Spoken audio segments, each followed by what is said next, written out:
আসসালামু আলাইকুম বন্ধুরা, আমার নতুন ভিডিওতে সবাইকে স্বাগতম। আমি আজকে নিয়ে এসেছি নতুন একটা রেসিপি, খাঁটি গাখিরের পায়েস। দেখুন, দেখলেই খেতে মন চায় এরকম ধরনের পায়েস। বানিয়ে দেখাবো আজকে। আমি চালটাকে ভিজিয়ে রেখেছি 1 ঘন্টা। এখন কড়াইয়ের মধ্যে আমি একটু ঘি দিয়ে দিয়েছি। ঘিটা অল্প হালকা গরম হলে দিয়ে দিচ্ছি কাজু বাদাম কিশমিশ। একটু লাল লাল করে ভেজে নেব কাজু বাদাম আর কিশমিশ। গ্যাসের আঁচটাকে একেবারে কমিয়ে রাখতে হবে। এখন একটু একটু লাল লাল কালার চলে এসেছে, ভাজা আমার হয়ে গেছে। আমি এখন তুলে নেব। তুলে নিলাম। এখন দিয়ে দিব গাখির। একটু গাখির দিয়ে আগে টেস্ট করে নিলাম যাতে গাখিরটা ফেটে না যায়, তার জন্য দেখে নিলাম। এখন আমি পুরো গাখিরটা দিয়ে দিব।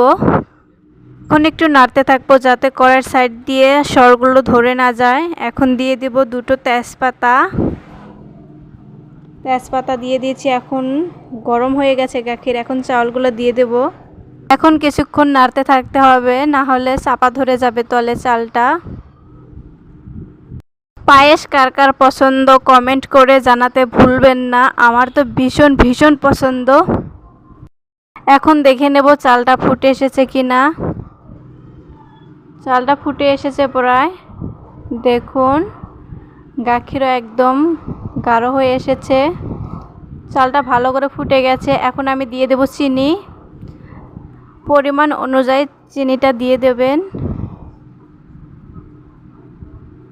চিনি লবণ আমি একসঙ্গে দিয়ে দিলাম। এখন ভালো করে জাল করে নেব।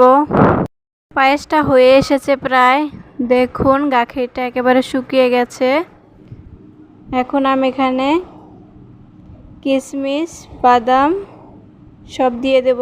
একটু দিয়ে দিচ্ছি এলাচ গুঁড়ো। আর এখানে আমি দিয়ে দিব এখন মিল্ক মিটটা দিলে অনেক টেস্টি হয়। এখন আমি ভালো করে জাল করে নেব, আর কিছুক্ষণ পরেই নামিয়ে নেব। হয়ে গেল আমার পায়েস রেডি।